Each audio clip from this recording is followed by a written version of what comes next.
All right, good evening. I call this meeting of the Board of Park Commissioners to order. Grace, will you please take roll? Alderperson Chandig Kuniger. Here. Alderperson Definite Ledvina. Here. Alderperson Rosh. Here. Randy Soki. Present. Ryan Jennings. Here. Melissa Thiel Collar. Here. Jim Kneisel. Here. Madison DeClean. Here. Connor Goodman. Here. Excellent, we have quorum. Public comment. Anyone wish to speak about something not on the agenda? All right, moving on, action items. Number 1, consideration and possible action to approve the minutes from the August 18th, 2022 Board of Park Commissioners meeting. Move to approve. Second. Thank you. Any discussion? All those in favor say aye. Aye. Any opposed? Motion carries. Action item number 2, consideration and possible action on approval of playground proposal for Kelly Danen Park. Marty, do you want to, I know you did a great job I thought you did a great job with laying out explanations and a pile of information for us. The only thing that I can add is I know Grace had a chat with the representatives from the church, and they ranked all of the options, and they had the option from Minnesota Playground as 1, and the option from Northland Recreation as number 2. So kind of flip-flop from us. Which way do you go? I don't know how to tell you that. We went through a scoring as best we can. Doesn't mean that's the right answer. It's just a good guide for you to follow. So the only thing that we don't really have here, and I don't know if it's accurate to put in there, is history with installation. We have history of installation with Lee Recreation, which is the Burke equipment. Had very good experiences with them. They have the lowest 2 ranked. We have had experience with Northland Recreation. They put in our Voyager playground as well as the Southwest playground. We had some headaches. They went in. The representative was very good. Their installers we had a couple of headaches with. That was also 5-6 years ago. They could have completely different installers right now. We did have a playground installed with Wisconsin Playground. That was probably 7 or 8 years ago. Install went very well. But same thing, they could have completely different installers from 7-8 years ago, so you just don't know. Where's the Minnesota one? Brazier.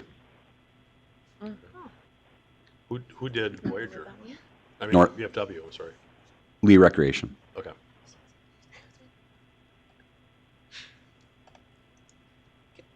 Jim. Yeah, thank you. Hey, Marty, I did have a question. There was some talk, I thought, about protection from foul balls. Mm-hmm.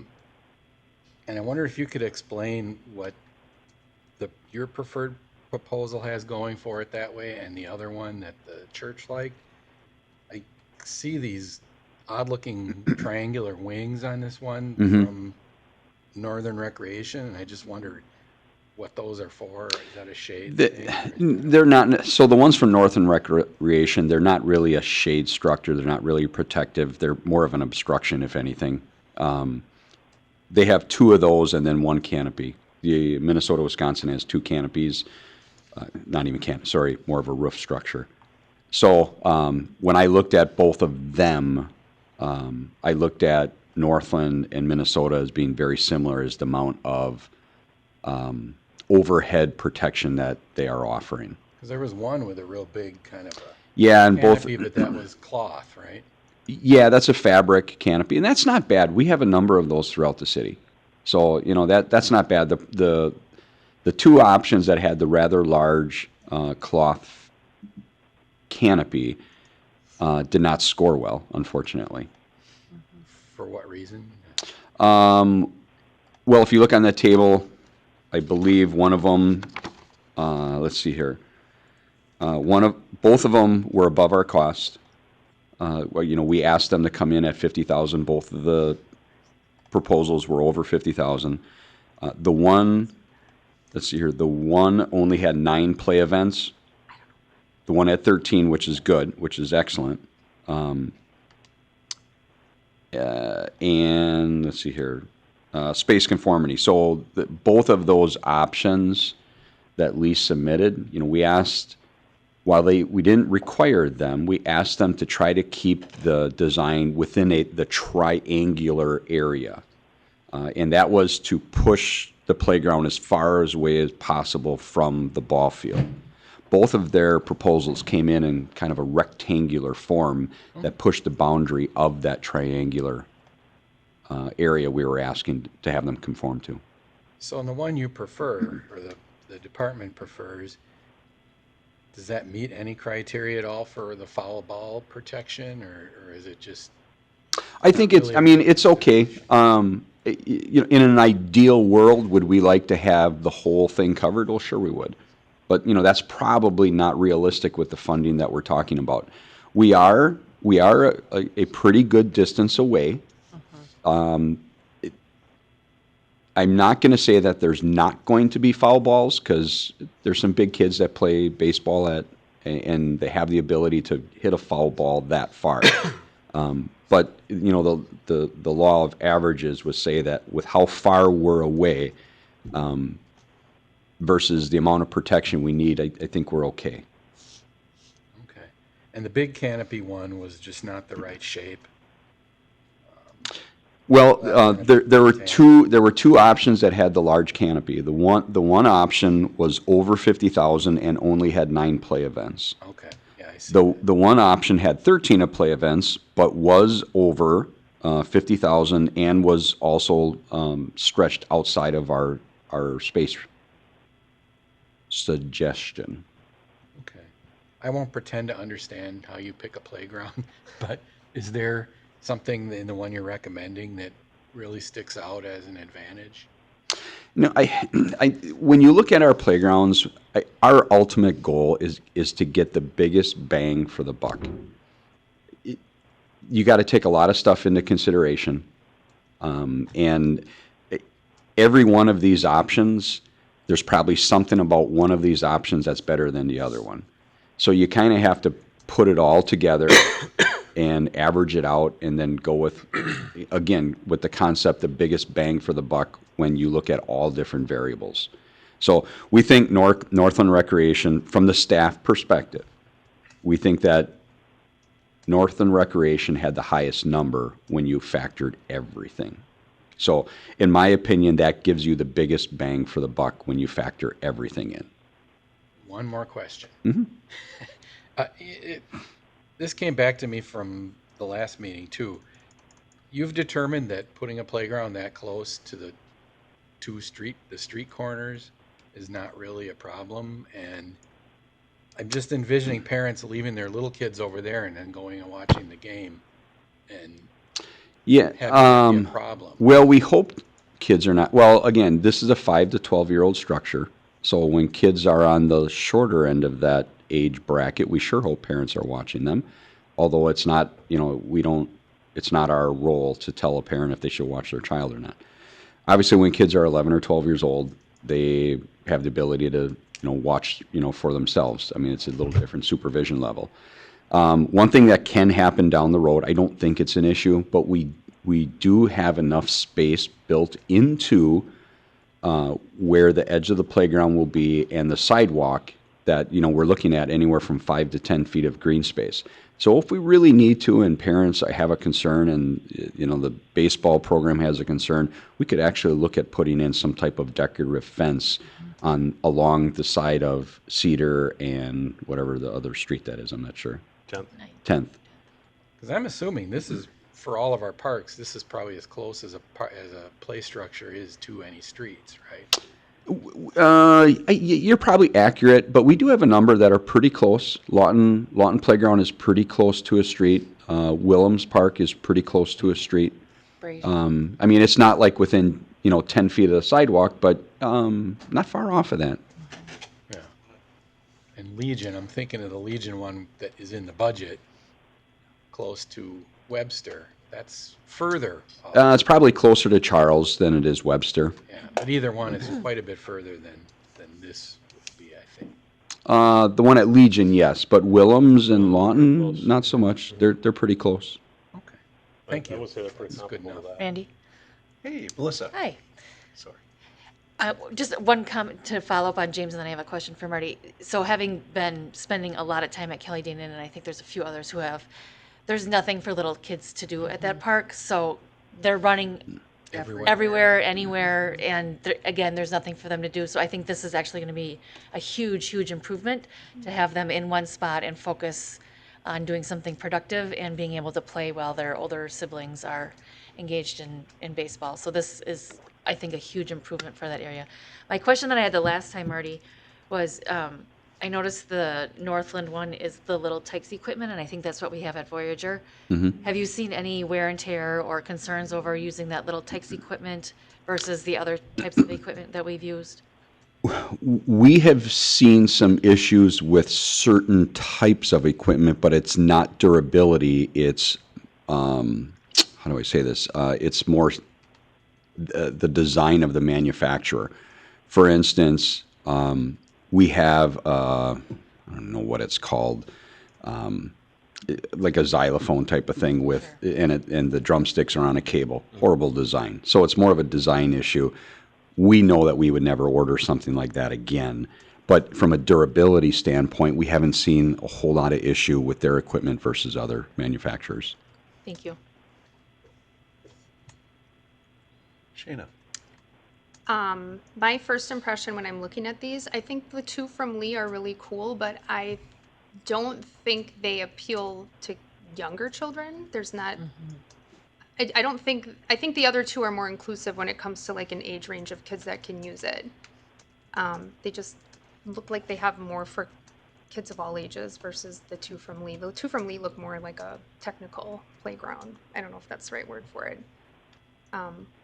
You require more skills, I guess, to play on that playground than you would on the two that ranked higher.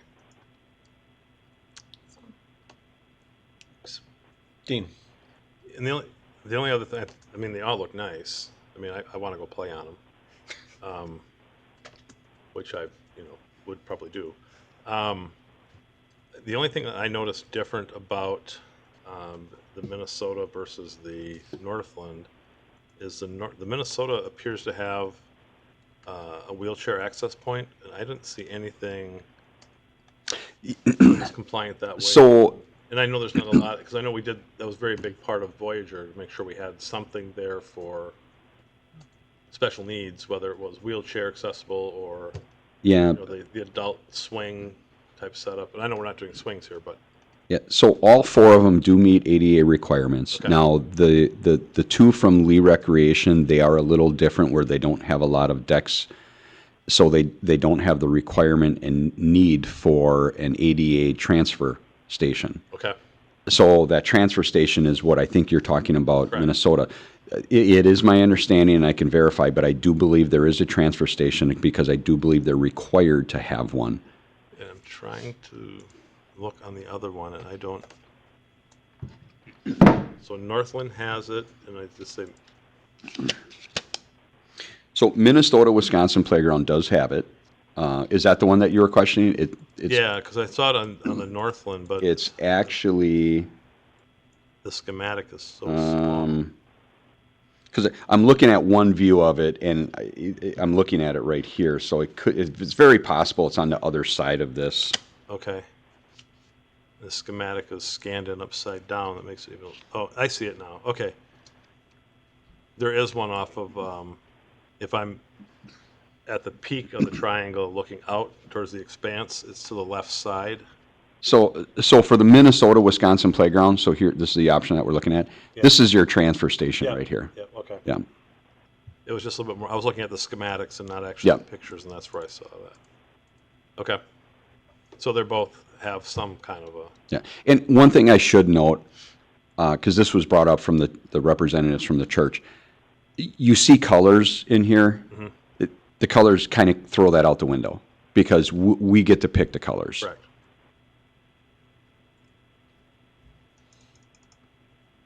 So probably orange and black is what you're thinking, right, Connor?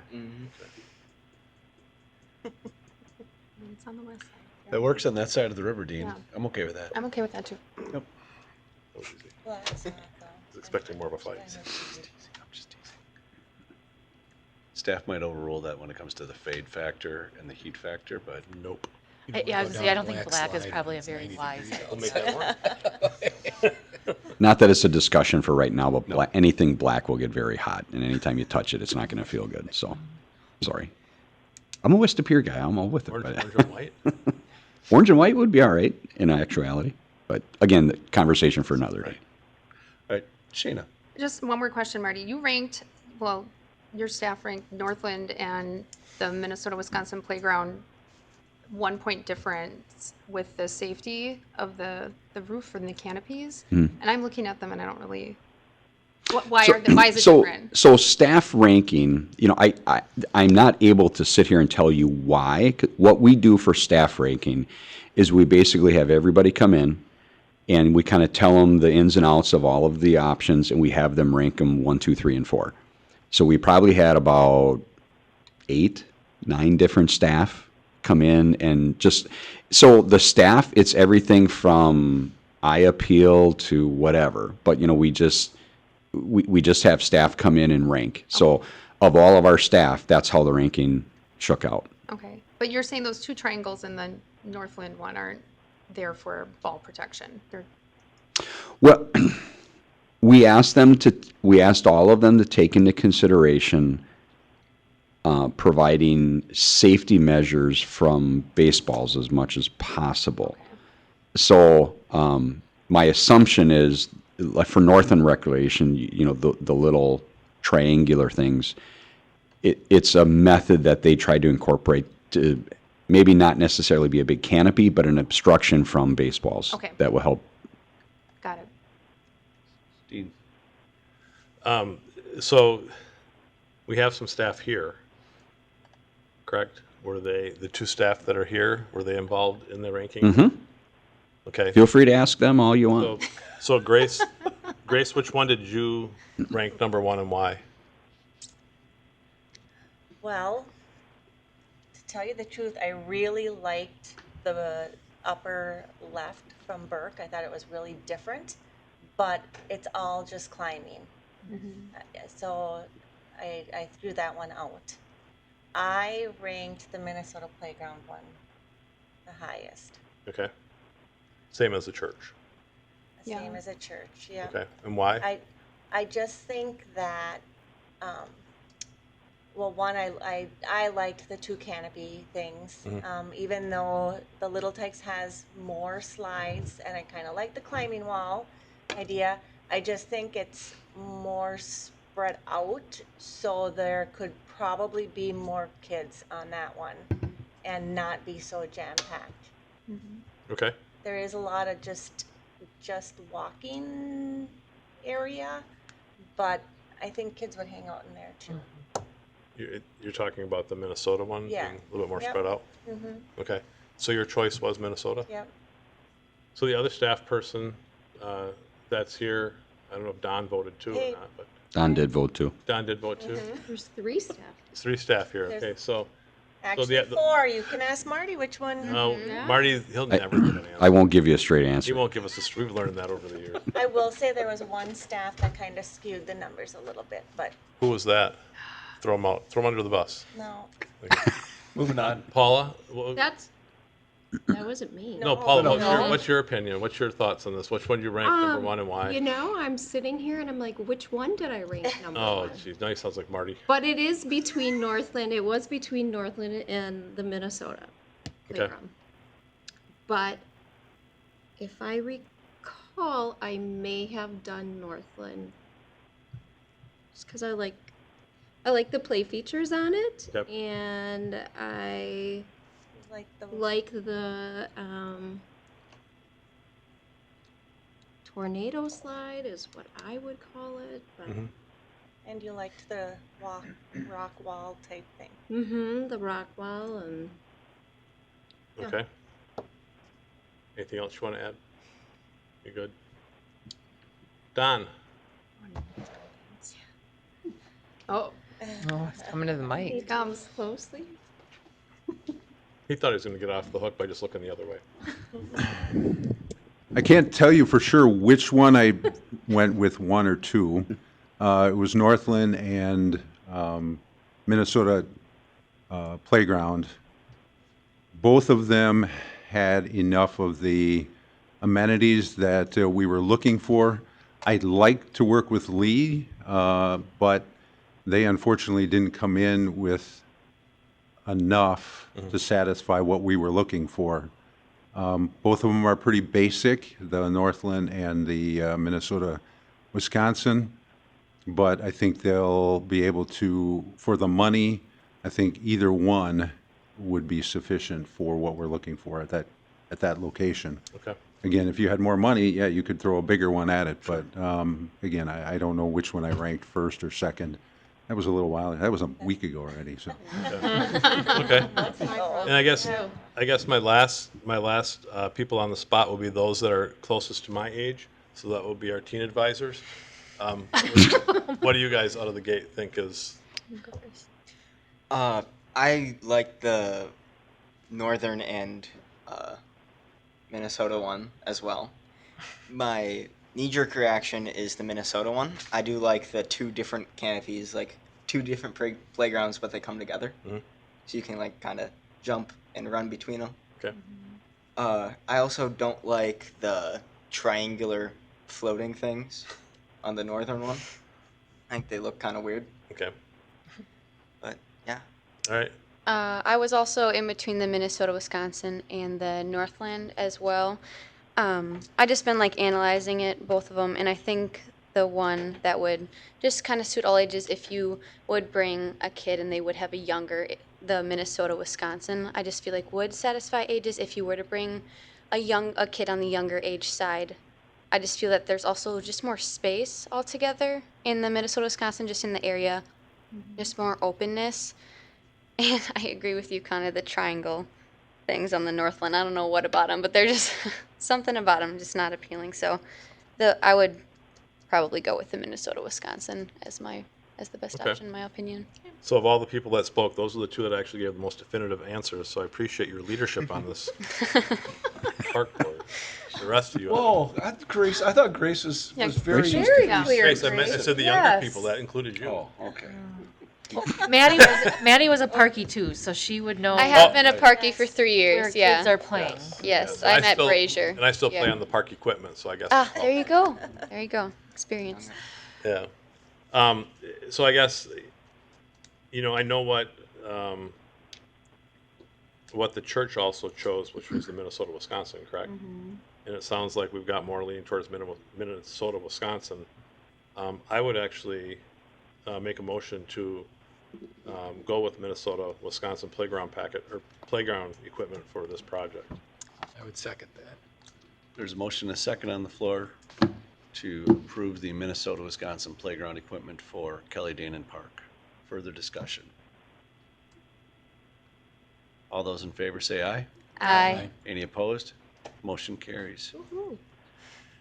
Next action item, consideration and possible action on conceptual design revisions to the Nelson Family Pavilion.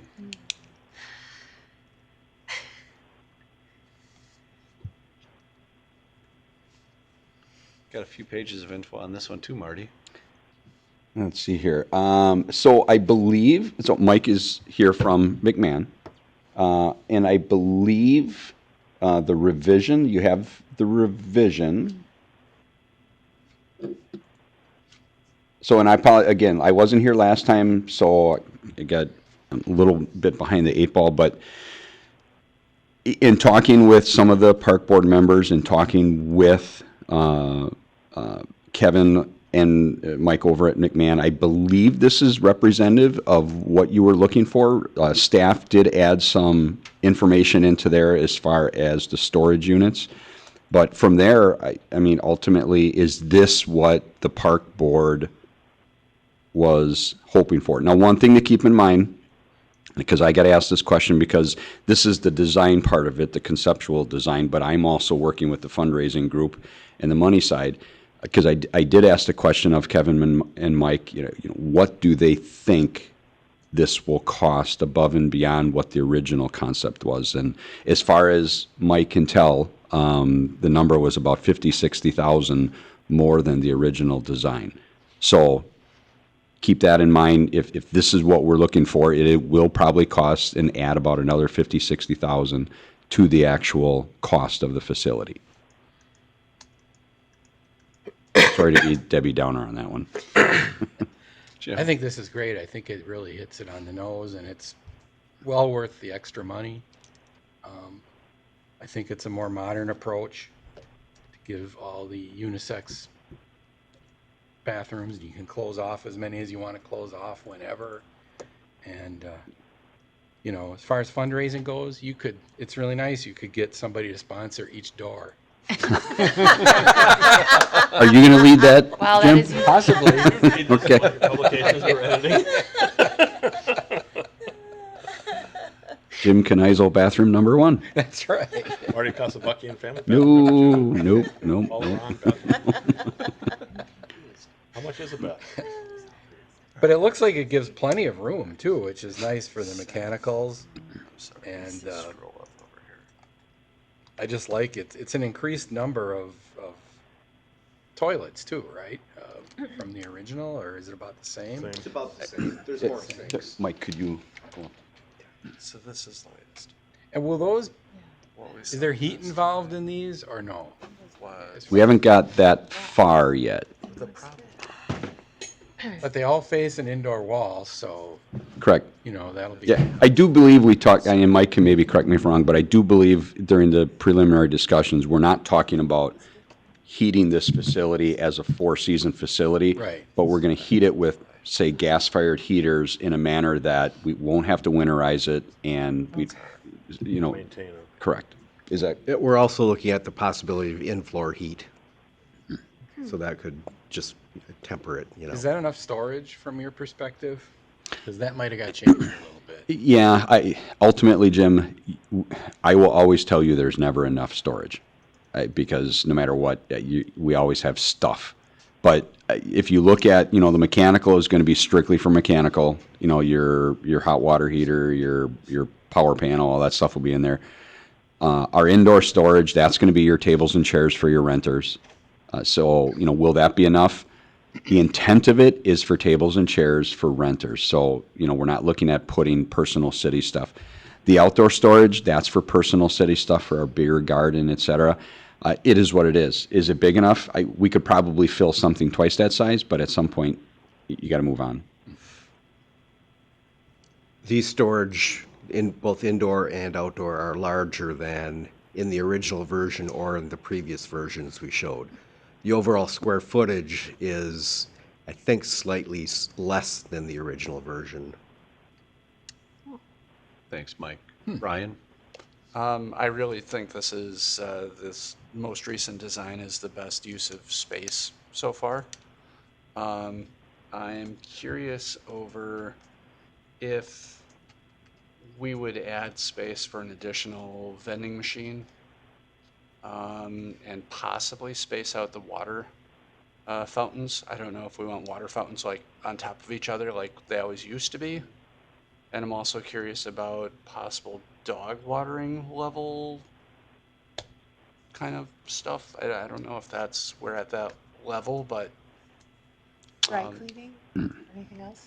I'm not sure. Well, dog watering, we never talked about that in the conceptual design, so I'd be a little. correct. But typically when you put something and you put like a spigot or something underneath Oh. the water fountains. But then do we need to, I gave you a lot there. So I'm thinking, do we want to have room for an additional vending machine? We've got the fish bait vending machine. I really am not, I just don't want that to be like, we didn't plan for it, even though we kind of knew it was there. Is that the only kind of vending? We've got a soda machine or something? We have two vending machines right now. We have a bait machine and a beverage machine. So I mean, There's it three? would be wise to plan. There's three of them. For that. Two beverage machines. Two beverage machines. So right here, we've just got the one. Right, but we could even flip where we have the refuse and recycle and the vending, and, you know, we can fit two vending Is it a machines. square footage or ADA accessibility to get to We're- those water we'd be fountains? good. Is that, Yeah, we've got room to slide that towards the door. The other thing to keep in mind too is while it is nice to have a location to put your garbage and recycling containers. Ultimately, we're going to have garbage and recycling containers kind of scattered amongst the facility. So we could potentially have electrical power for vending machines on that whole space, so we had some flexibility. That'd be awesome. I mean, theoretically, you could have like the vending machine spot right there be for bait, and then you could have that other area for 2 soft drink machines. I'm sorry, Dean, I think you had a hand up earlier and I didn't get to you. Somebody over there had one too. I did too. All right, Shana, you can go. we'll go Shayna, Dean, and then Okay, Amy. thanks. So the 50 to 60,000 then isn't coming from additional square footage, it's coming from, It's more doors and more walls, interior Okay. walls, primarily. okay, and Marty, can you remind us of what the cost of this was initially, what it's at now, and what we have fundraised for it? The initial design had an estimate of $1 million. Okay, Mike and his team have not, correct me if I'm wrong, Mike, but I don't think they have done a hard number because don't know what the design is yet. But I did ask them to give us a rough guide, and correct me if I'm wrong, Mike, but I do believe with where we're going right now, the design is looking at about 1.5. And that's a lot to do with the market conditions. and then where are we at with fundraising? So what's confirmed is about a little over 800. So we have a number of things in the works. We have another, the mayor and I just met yesterday with a potential large donor. And depending on what happens with the city, the proposed capital project or ARPA money. So Okay, I guess the extra cost is bothering me a little bit, knowing how the cost of the project overall is creeping up. And who knows what it'll be at by the time we actually, What we would be doing now that we have a direction that you seem to like is the next step is going to look at the budget. So I would say that we would look at the budget a little harder over the next couple weeks. We can probably have that for the next meeting if you want to do that. you said 1.2? Is that? Yeah. point one? Okay. what? So we'll have another crack at the budget, more detailed for the next Okay. meeting. Dean. So Shana basically is right on the same track of questioning I was going to go with as well. So I was going to ask, actually, for the most part, the same questions. But Marty, going back to when we first started talking about replacing this facility, what were we talking about in terms of money set aside at that time by the city for just a general replacement of the bathrooms, just to kind of give a historical perspective on how this has expanded? Yeah, it's expanded substantially. The original plan was to replace the restroom building at about a cost of $180,000. And we had been putting away about $40,000 to $45,000 a year over the last 5 or 6 years. And we finally reached that cap and we were ready to move forward. And then, if everyone remembers, at the time, Alderperson Nelson asked, hey, let's do something a little more than just a bathroom. And next thing you know, we're talking about this thing. Yeah, and I think that's a good perspective to have because it really was talking about replacing a bathroom facility. But I think that where the idea came from Casey was also looking at the band shell concept and figuring out how do we kind of incorporate something, because the band shell really never went anywhere, right? The band shell didn't go anywhere.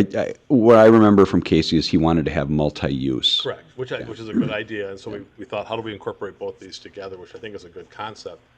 But even at the band shell was 150 that we'd set aside, which we knew we'd have to get more, right? So I think we were thinking, $500,000, 600,000 for a band shell total. On top of that, so that's where I think we came in about $800,000 to $1 million from kind of a conceptual design, and now we're looking at 1.5. And I will say, from having been a part of these discussions for a long time, to Shana's point, it makes me a little uncomfortable and nervous that, oh, it's just another 50 or 60,000, because it's not really necessarily just dollars and cents that we have, but we have an obligation to put in something nice, but also be respectful of the dollars that we're spending. And it does make me nervous that we're talking about something that was an $800,000 to $1 million conceptual thought process to a 1.5 to maybe a little bit more, maybe a little bit less type of project. And I'm getting nervous that we're still throwing out ideas at this point in the game. And we don't have an unlimited supply of money. Mm-hmm. And I think that's what's bothering me about this. I like the idea. I like the design. There's bells and whistles that people want. I think we got to remember that these bells and whistles you want have to come out of somebody's pocket, and those are us that pay these taxes here, as well as the people we're asking to sponsor. So I think we need to sit back a little bit and reflect on the purpose of what this is supposed to be, and that not every bell and whistle is going to be available for us to have going long term once we kind of get some numbers in. Because if we look at this project, and we are for not even for debate, but talking about some economic issues going on in this country, cost of things have gone up considerably, and if we get into a situation where some of that donor money dries up, are we going to be sitting at a project that's raised, would you say, 800 right now, roughly? We've raised about 800, yes. And all of a sudden, we've got a $700,000 gap, and we can't fill that gap. That's not going to come out of the city budget. I can pretty much guarantee that, as a city, we're not going to drop another 700,000 just into something like this, because there's other priorities that we have too. So I just want us to be aware that I know there's a lot of things we'd like to have, but we also have to be realistic and prudent about how we spend the money that belongs to the city and the people that pay the taxes here. So I'm all in favor of doing something like this, but we got to stop dropping ideas, man. It's just, you can't keep adding 10,000 here and 50,000 there. It gets a little overwhelming, and people are getting frustrated by it. Amy and then Melissa. When you approach donors, are you showing them variations? Because certainly we can go with something more basic, or depending on how much you fundraise, right? So Yeah. that's the wild card. And we don't have to build until we hit a mark, right? Like if you don't want, if we want something that's 1.5, then we raise 1.5. So I mean, I guess it's just the parameters in which we are comfortable either putting the project off until it's raised, or minimizing the project to the budget in which we have dollars for. So I mean, there's flexibility there. If there's a date that we want to get it done by, well, then that drives the dollar amount that you have by that date. If it's that you want specific bells and whistles, well, then we have to figure out how to do that too. So I don't know. I don't see it as being an obstacle. I see it as just being something that, you have the conversations, and when we feel we've come to the end of what we can do with prospecting for the fundraising, that's when we have to make the decision based on what can come in. So my question was more nuanced. I'm just wondering, for the use of a facility to have only one access point to a bathroom from the interior room, if there could be anything done to jockey it such that two could be accessed from the interior room, by shifting the counter space around maybe a little bit, having two counter spaces or something.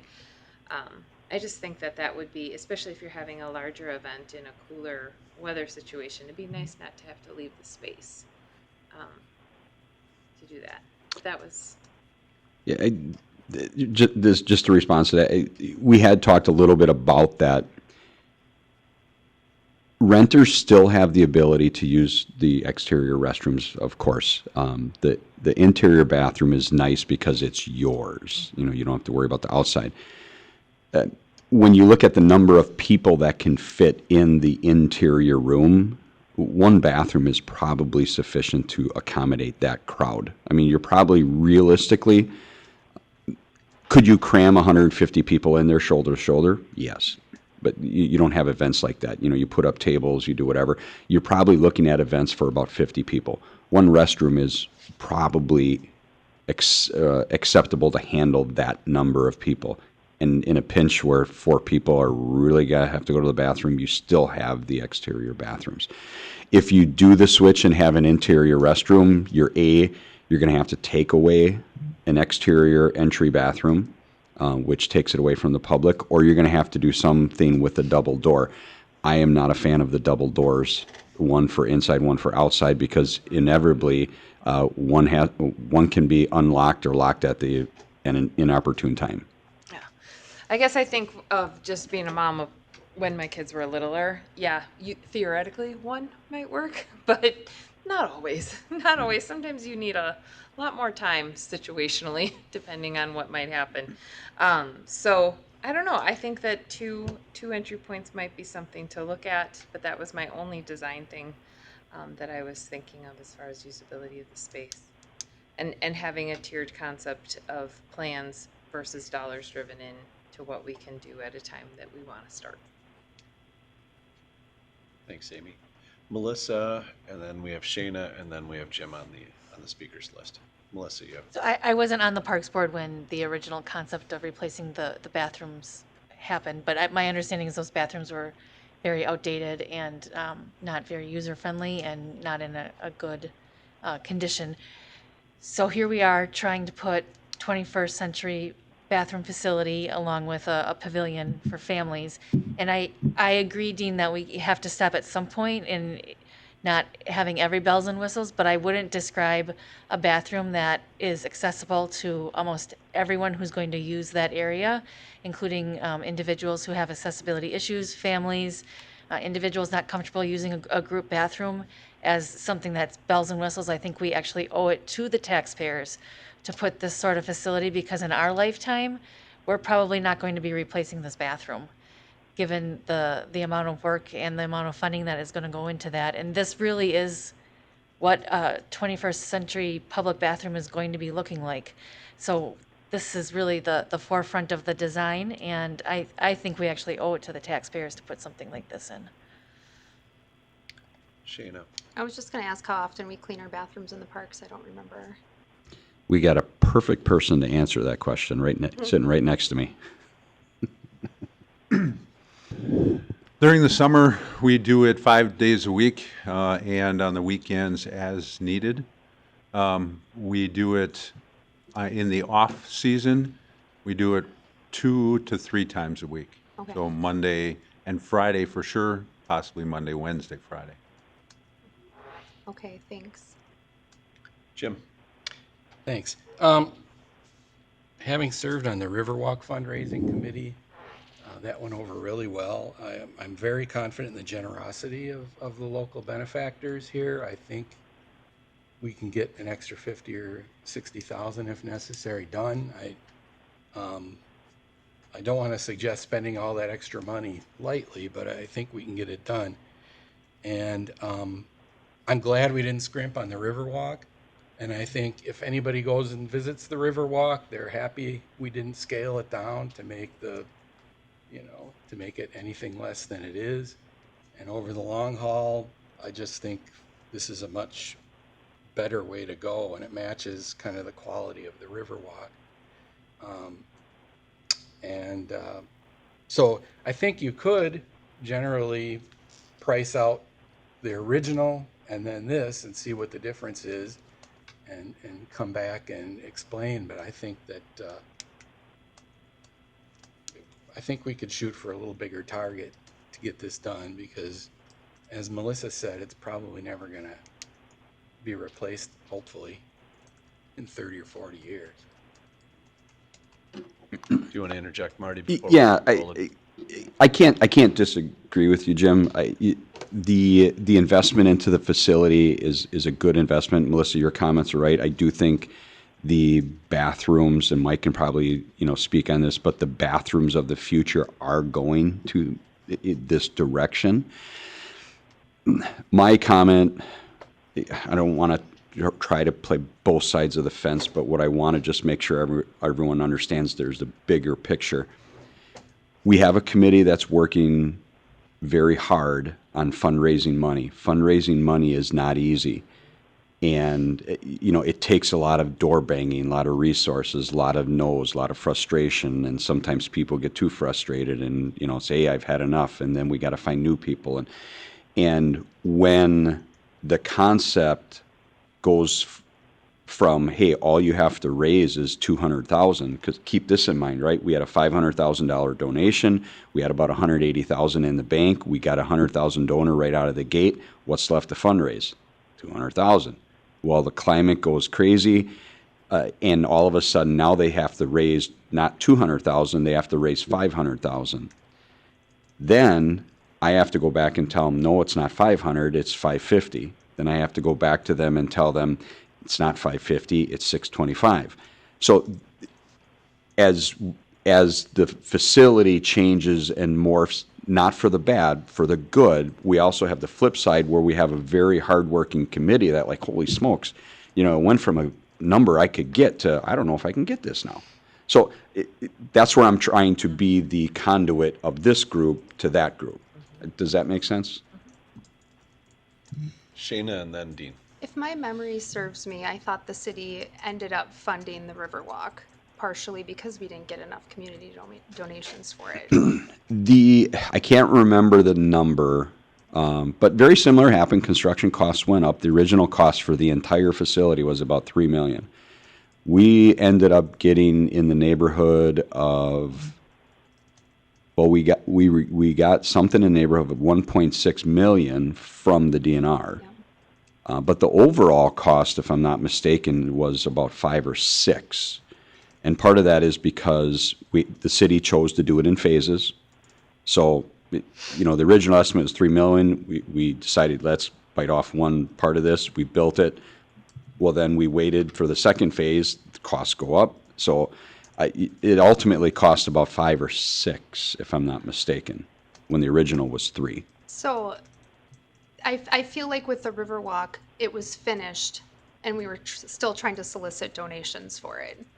And I think we still are, actually. probably still are. I think when you build it and it's all said and done, like who wants to donate to it now? It's done. Like there's not that excitement of like trying to fundraise to get to this point where we break ground and build something. So I guess I'm afraid we're going to see that happen here if we get too far ahead of ourselves without the funds. Mm-hmm. Dean.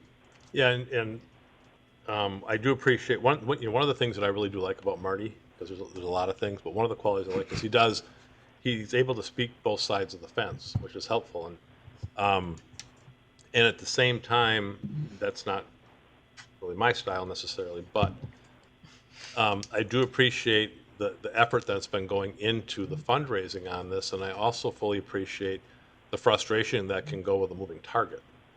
And so that's where my concern comes in, and it kind of echoed what Shayna had said, which is we keep dropping more hints, more ideas, and then it's another 50 or 60 grand.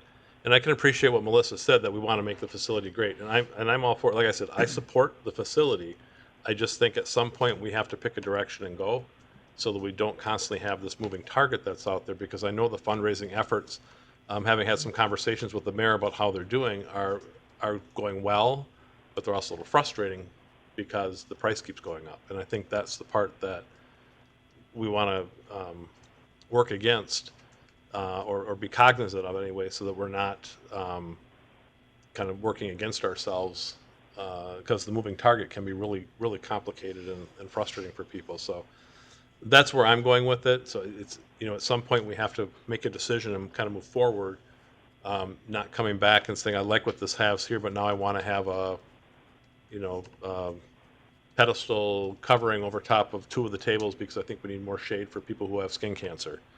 I think that's where we have to kind of draw a line in the sand and say, this is a great facility for what it was supposed to be, and it's meeting all the requirements that we want, and let's move forward. And I think that's my point that I'm trying to make is we can talk all day and keep adding things, or we can say, this is actually pretty good, you know? And I like where we're going with it, but we have to pick a direction.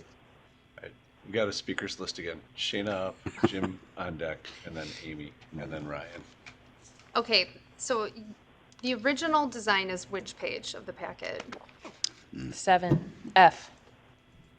Couldn't we figure out a way to turn that family restroom into like maybe 2 just anybody use them restrooms and kind of like meet the project halfway between what we're trying to achieve here, where we still have the separate men's and women's areas, but then maybe 2 units in the middle that anybody could use or a family could use, or and then maybe kind of make everybody happy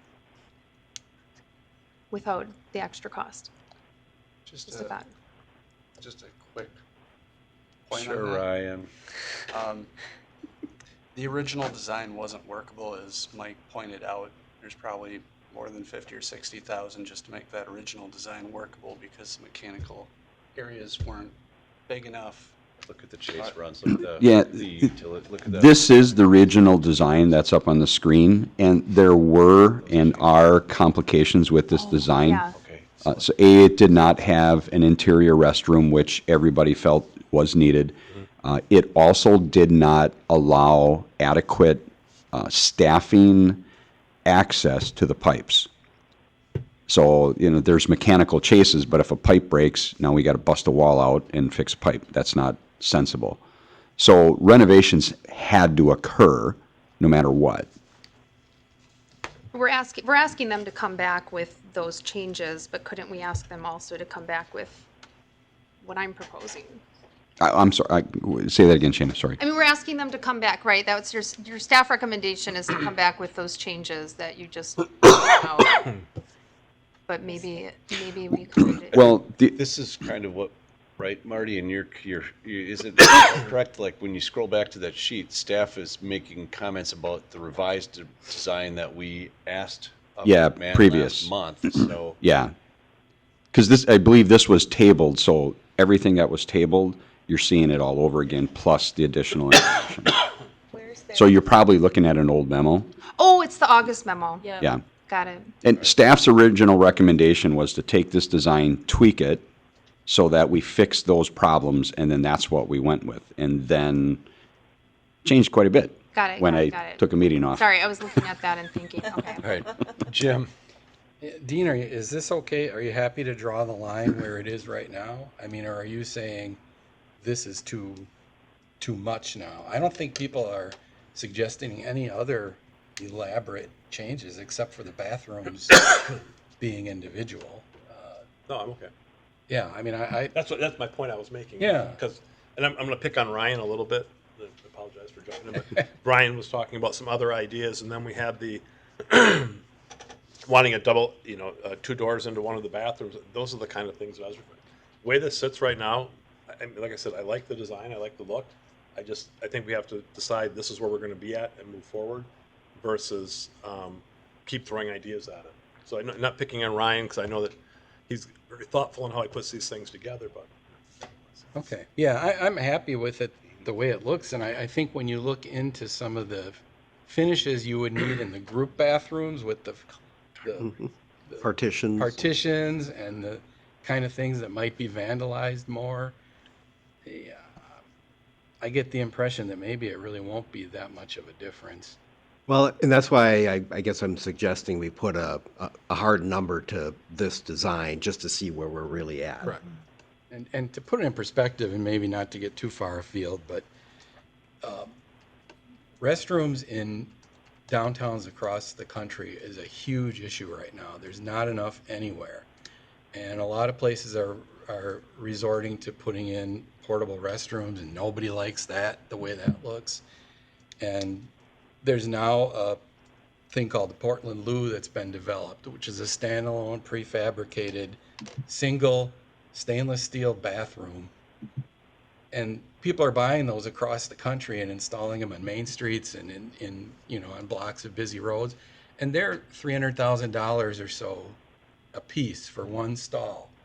So I really think if we can control the costs now, this is really a lot of bang for the buck, and give something that's really needed. If you see some of the crowds that are out there, sometimes I think that, we need to provide this service. And I'll go back, I think it was Melissa that first suggested the individual stalls, individual rooms, and I just think that is the way of the future, and people will be really happy it's done that way in the long run. I think I'm done. Thank you, Jim. Amy. The previous bathroom had how many facilities? How many? You mean the original design or no. or the current bathroom? The original, the facility that is right now, and the use, like, what is that, 4? Is it 2 and 2? The one that exists now at 3 Voyager. Yeah. The women's, I think. 2 and 2? No, it's 3. There's 3 in the women's, 1 in the men's with 2 urinals. Okay. So is part of the design, the feasibility, because one of these does have 7 and this one most of them have 9. Is there a feasibility study about what the right number is? If I'm not mistaken, that was part of, is it attendance figures or? Yeah, we essentially based it off of the preliminary design that was presented, so we were going off of that number. So if you went back to that previous design, we could count those and compare, but. Yeah. So the original concept, the conceptual design that we went through Somerville, we went through discussions with them of what's going to be out there, how many people are out there. So in their proposal, they put what they felt was the accurate number of restroom stalls for the activity that's out there. That obviously doesn't address when you have like a Celebrate to Pere. Right. That's not what we're planning Well, for. and that's We're why this planning- is nice, because you can lock, dependent on use, like in the slower season, you can only, but I'm just wondering, because some do have 7 and some do have 9, I guess, and I know we don't want to go back and forth forever, but you could cut 2 off on the end.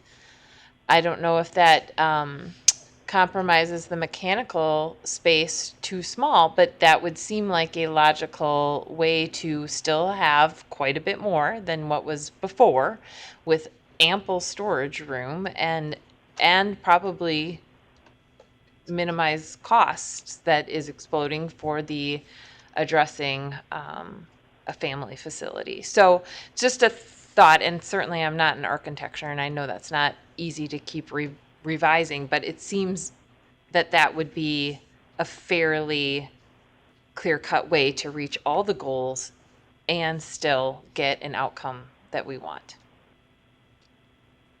Yeah, we can look at that as an option, just in the pricing piece of it. This design right here matches the number of, I'll say, toilet facilities as the Somerville design. In other words, there's 9 toilets and/or urinals. And then in the Somerville design, there were 4 sinks total. So we have, 5 more sinks. Thanks. Ryan. I'm actually happy with this design. Actually, I'm more than happy with this design. It's so much better than the original. I know costs exploded, but I think this is the way we should go with it. I think our directive was get as many bathrooms in there as we can, and that's how if we went from 7 to 9, that's why. And I guess I went back off on the 8th and 9th. I mean, when you need them, you need them. And just having them there is super. As far as changes, moving some walls around for vending, it's really not going to add much cost, to be honest. Yeah. So adding a typical pooch filling spout underneath or near the water fountains is pretty minimal too. You could sponsor that. Grace, you're up. Just one thing, the indoor storage, Can we shrink that down and maybe have like more on the outdoor? Because we really don't need that big of a space for tables, do we? As long as they're 8 feet. Make it shallower. Yeah, so like the outdoor could go like like take up part of that. That's possible, yes. Just thinking about everything that we have. But can we move outdoor stuff indoor, just store it at times? Just bring it up. Yeah, it'd be almost like a little bump, Yeah, it would be you know, just into a the. little. Yeah. What we'd probably have to do, I know we had talked about that. What would make sense is when we look at what is going to be in the indoor storage, it's going to be folding tables and chairs. Right. That's what's going to be there. So we would want it to fit that size, and whatever that size is, we make it accommodate that, and then whatever's left, we could add to the outdoor storage, because that would then help the city's part for storage, for beer garden and all that stuff. That makes sense, sure. Connor. I really like this design. I think it's perfect. I say we go ahead and like get a solid estimate for this, and if we need to cut costs, maybe instead of cutting bathrooms, we could cut the indoor space. No. Like make it smaller. We can look at other options too. I mean, there's the exterior materials, there's the roofing, everything can be looked at from a cost perspective. Dean. So I actually liked Amy's thought and idea, and realistically, how busy is the You seem park? surprised by that. Does anyone else know that? I've liked some of your ideas in the past. I've actually got a list of them at home. Just write them down. But I like the idea of cutting off 2 bathrooms. I don't know what it costs per bathroom, right? Obviously, there's cost to it. Going from 6 facilities to 7 is actually an improvement. But my other question would be, how often do we have a situation where we didn't have adequate bathrooms for the people that were in the park on a regular basis? And if we're having an event, we're going to be bringing porta potties in anyway. So I think we got to be realistic about what we're really supplying here, and do we really need 9 individual bathrooms at all times when probably 6 has been adequate for the years. So I think that's an option to look at in terms of reducing 2 bathrooms as a way to save some costs if we had to get that direction. Marty, play both sides of the fence. I'm going to, Okay, because that's what I do. I know. Dean, I agree with you. Actually, when Amy had said that, I'm like, holy cow, that's actually a really good thought. Why is this so shocking? It's not that you came up with it. That's not my surprise. It's like, that's actually a really good idea. Yeah. Nice job. But what I would probably, this facility though, right now, this would be overkill for current. Correct. But remember, this facility, we are planning to be, our beer gardens, we're looking at once a week now. So, and I could see other groups wanting to do an amateur music hour once a week out there. So while the current environment, this is overkill, I'm not so sure that where this facility is going to go, that this, would be overkill. So what I would suggest, I would suggest you stick to your guns with this current facility, knowing that you have this little ace in your pocket that if the price comes in like, holy smokes, then this idea, you can take a look, and Michael promised to eliminate $500,000 from the cost. That's nice. My follow-up to Marty, really quick on that, is what are we thinking of a fee structure for renting this facility? I know some of that dollars would offer. We haven't even, About $500,000 an event? Or? yeah, something like that. We haven't even got there yet. Okay. But there's some revenue generation that's going to come off of this facility that we didn't have off just the bathroom facility. Yeah, you would hope that we would see some revenue. You would hope. But again, we're not there yet. And there's lots of discussion. I would also argue the point, if we are going to have beer gardens, I say that, maybe for X amount of years, the profits go to that, to pay that off. An idea. But we're not at that point yet. Okay. Jim? You said you were done. I was. Not anymore. Just keep in mind that when you eliminate the urinals and you make the individual bathrooms, you're gonna lengthen your keys to get into the bathroom. They'll move a lot faster when you have the group bathroom with the multiple urinals. That's why men's restroom lines are always move faster than women's. We're efficient. Hmm? We're efficient. Yeah. And you don't have that anymore, so bear in mind that you might need one or two extra to make up for that when it's busy. All right. I move to accept this current this is a floor plan design, conceptual design. I move to accept the conceptual design as shown on the screen. Second. There you go. Thank you, Dean. Any further discussion? All those in favor say aye. Aye. Any opposed? Motion carries. Thank you, Mike. Thank you, Mike. Thank you, Mike. Thank you, thank you. Good idea. We can't wait to see you again next month Next with month. a hard number of $850,000 or something like that. Think Do your best. I'll show you those options. People are, That's a good It'll be a answer. stick figure. other municipalities are gonna copy this and you're gonna have it all done thanks to us. Right, You have to put a curtain across each stall. You don't have money for doors. All right, action item number 4, discussion and review of 2023 proposed budget for Parks, Recreation, and Forestry. For hour number 3. Hour number 2. So if you don't mind, I'll start again shortly here. Every year, budget's always different. There's been years where we went through page by page. But I tried to do things to help speed that process up. So like the cover page that you're looking at gives a snapshot of half the Brazilian rainforest that is in your packet from cut down trees and paper. The main story of this particular budget, if you look at the percent increase, it's jaw-dropping. Not going to lie. But if you look at the summary sheet, we go through each individual budget and it explains why that budget went up. And when you look at why it went up, about 90% of the time it is wages, wages, and wages. So seasonal wages, it's the COLA increase that has been recommended for staff. It's the comp study increases that have been implemented. So if you were to take out the wages, we're not horrible.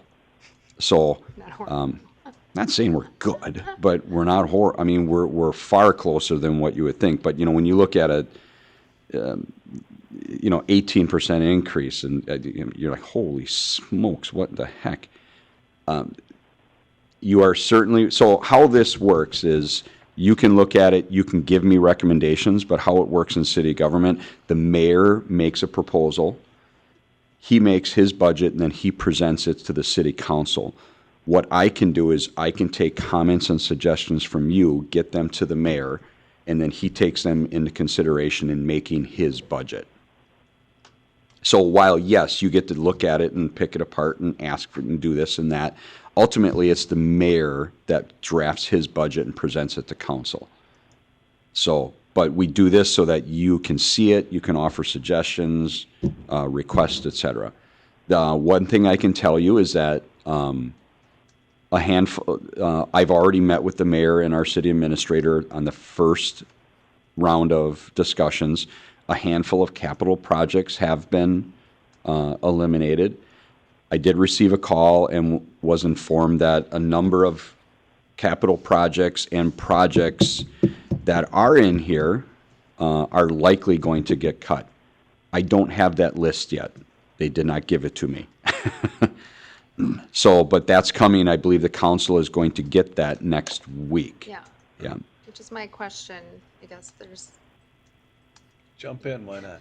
I mean, the mayor's going to do what he's going to do. So between now and next Friday, when we get our books, I feel like whatever input we have on this, and he isn't is, gonna but- go anywhere. Well, so I would dispute that. So, and the reason I would dispute that is as you know, we've been very fortunate here to have really good mayors ever since I've been here. The mayor will listen. I've been in a number of discussions where I've pleaded and begged, and sometimes we got it. So, because I have to explain the importance and other factors that are involved. So I don't want to say that if something is important to the park board, that message can't be relayed and that message can't be meaningful, because I think it can. Okay. In 8 days. Dean. And I think, Shayna sits on Public Works with myself, and we've seen a lot of increased costs this year that we ended up having to push dollars into capital projects for roads and sewer and water into next year's budget because of the increased cost, but we need to get the projects done. I think we're over 750,000 that got pushed over close to $1 million, which is going to make it tough for capital projects and other departments sometimes to get done, because we're going to go to roads and water mains and sewer upgrades and things like that we have to do first. And so I think to Shayna's point, we got 8 days, and I think we just have to see how this shakes out a little bit and see what we can do and negotiate on the backside. But I can tell you we've got a lot of dollars out of the public works side right now that have been pushed into 2023, and that's already eating up that budget. So they're going to have to find money someplace else to maintain and continue on with some of those projects. So I think that's the struggle we're going to be in, because we had some really significant cost increases this year for projects that we just weren't expecting. Mm-hmm. Unfortunately. Marty, do you want to continue? No, I was going to open it. I mean, Steal from your there. thunder. I mean, ultimately, it's what discussions or questions do you have, and is there anything in here that you think shouldn't be in here, or something that should be in here that I can relay to the mayor?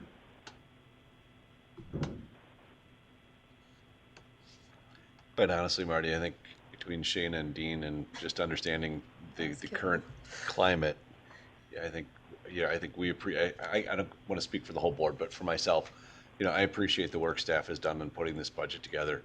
We trust you folks to bring us great information month in and month out. We trust you on this. We hope council, and we know council is going to have difficult decisions to make. Everything is limited. And I agree with Dean on this one as well, which is wait and see how it shakes out, and then, try to work your way back through if there's some really critical things we as a park board see deleted that we'd like to fight for down the road. So, but Dean. Yeah, you just got to let us know so we can help. But I think Marty, to your question, I think the most important thing in here is maintaining the staffing side of it.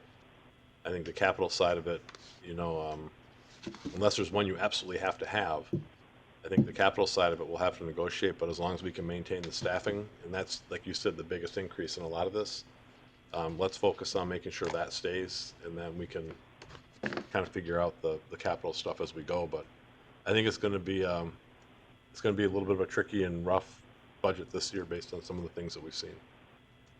And we've seen some of that with forestry too, with contracting out and things we had to do there too. It's just, those things are eating away at some dollars that we'd like to be able to budget, but I think it's going to be difficult to do.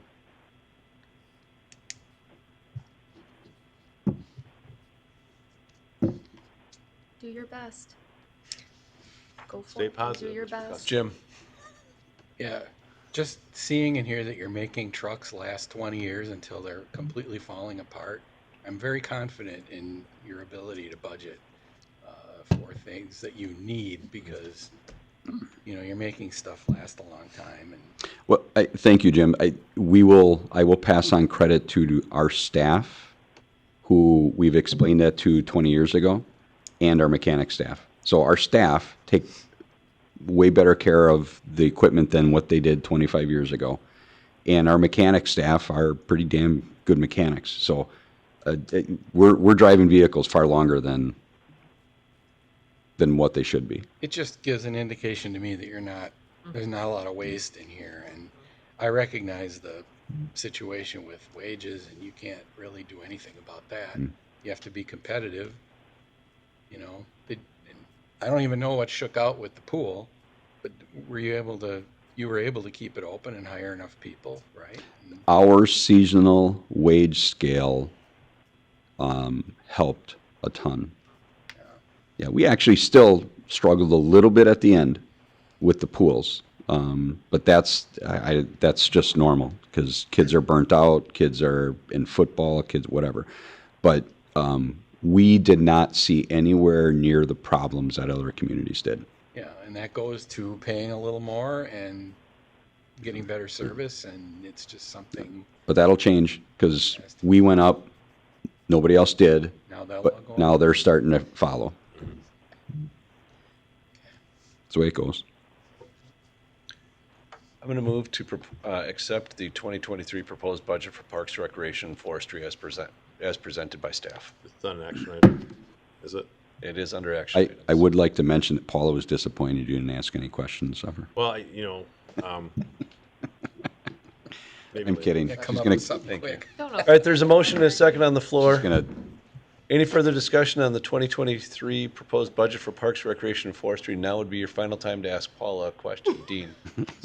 So Paula, did you put this agenda together? Because I'm only seeing it as discussion and review. I don't see it as a possible action. It's under action items. no, it's- If you're, Possible, no. yeah, I mean, it is under action item, but as the agenda item lists, it's discussion and review, so so the technically motion no is out of motion. order. All right, I'll withdraw my motion. Moving on. Action item number 5, a real action item. Consideration and possible action to accept $250 donation from Pink Flamingos to the Rec Scholarship Fund. Move to approve. Second. Any discussion? All those in favor say aye. Aye. Any opposed? Motion carries. Action item number 6, consideration and possible action. What? Could you thank the? I was going to do that when we finish Oh, the next one, but we can thank them first of all for the $250 donation to the Rec Scholarship Fund. Very generous, and as Marty and Paula and Grace have shared on many occasions, our city taps into that, and that's great that we get those opportunities. Action item number 6, consideration and possible action to accept a $300 donation from Pink Flamingos toward a chalk liner for Legion Park Ball Diamond. Make a motion to approve and thank Pink Flamingo too. Second. Thanks. Any discussion? All those in favor say aye. Aye. Aye. Any opposed? Motion carries. Please note the thank you included in that motion. Pink Flamingos, you guys are awesome. Action item number 7, consideration and possible action to accept an $800 donation from Wisconsin United Football Club for grass seed and services to oversee the soccer fields at Southwest Park. Make a motion to approve. I'll second. Any discussion? All those in favor say aye. Aye. Any opposed? Motion carries. Action item number 8, consideration and possible action to accept donation from Wisconsin United Football Club of 2 premier goals valued at $15,000 for Field 1 at Southwest Park. I'll make a motion to approve. I'll second that. Dean? For discussion, I think if I remember correctly, when Dale spoke about this, these were actually the goals that were used at Lambeau, correct? Is there, I guess this is just an added piece, is there anything that we can do from a city standpoint to identify those goals, whether it's on the goals, a plaque, or something that says these were donated by, based on a game that was played at from a historical standpoint? We can talk with Dusty and the soccer group and see if we can, at a minimum, we could probably do something fun on social media. Yeah. But if we can talk with them and see if there's any type of plaque we could put on there Yeah, something for we the uniqueness of them. Yeah, and I think the reason why I bring it up is we've had the conversations about Wilson Park and the plaque that's in Wilson Park and some of the historical perspectives on that. And I think that it's just one of those little pieces. It's like the first soccer game played at Lambeau Field. These were the goals that were there donated to, type of thing. So I think that'd be kind of just a neat little thing to do on there. Ryan? And a big thank you to Wisconsin United FC. I mean, those are some incredible donations. It's pretty impressive right there. Jim? Just a quickie, is there any added maintenance issues or security theft prevention issues with something this high quality, or this is basically a goal? Why were they $15,000? I wonder. Well, that's a loaded question, Jim. Are there any security measures? No. We don't have any plans for that. Why are they more expensive? You're talking the premier professional soccer league, and Yeah. they will have the best. So, Just design and is there? features and- Are they made out of gold or something? Or? I feel that they're probably more reinforced than the goals that we purchase, because there's a big difference between their price and our price. So I can't see anything additionally that we would be doing. Are they permanently installed? Like, I mean, I don't know how this works. No, they're movable. Oh, okay. They're probably going to be a lot heavier than the standard ones we get. So. Okay. Same size though, right? Yes. Any further discussion? All those in favor say aye. I Any opposed? The motion carries. Please note the motion, I believe, also had a thank you attached to it to Wisconsin United Football Club. Next up, staff updates. Staff update on beer gardens. I didn't ask Grace if she would give a report, so she has a better idea on the finances of how we did. But what I will tell you, we had 3 events. We were able to hold all 3. The first event was not very good. It rained, so it was great because Shayna was there, but the attendance wasn't stupendous. There too. But nevertheless, we still had a fair amount of people there. But that was one of those things where we looked at the forecast, we looked at the 10-day forecast. They were calling for rain the following Tuesday. We're like, well, go with what you got.